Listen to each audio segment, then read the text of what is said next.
Сәлем достар, бүгін оңай әрі тез жасалатын, барлығын жасай алатын блины жасаймыз, құймақ.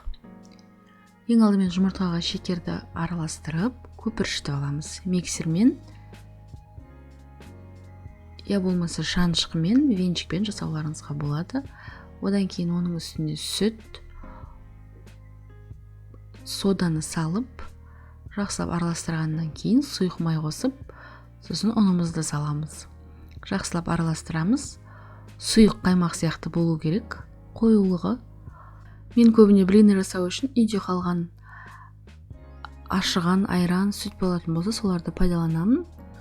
Негізі блиныдың тарихына келер болсақ, ол 9 ғасырда пайда болған славян халықтарының ең тәтті тағамдарының бірі. Оны әртүрлі етіп жасайтын әдістері бар. Бидайын жасайтын түрін білеміз біз.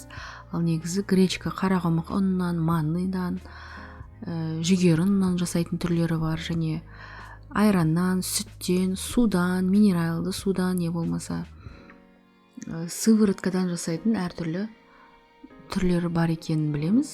Бірақ та классикалық ортақ нәрсе ол сковородкада пісірілетіндігі, оның және ұн қосылатындығы белгілі, жұмыртқадан жасалатындығы. Егер сүттен жасалған, судан жасалған блиналарыңыз қатты болып кетіп жатса, шеткі жақтары, онда кішкене сода араластырған дұрыс. Сонда ол жұмсақ болып шығады. Ас болсын, міндетті түрде дайындап көріңіздер.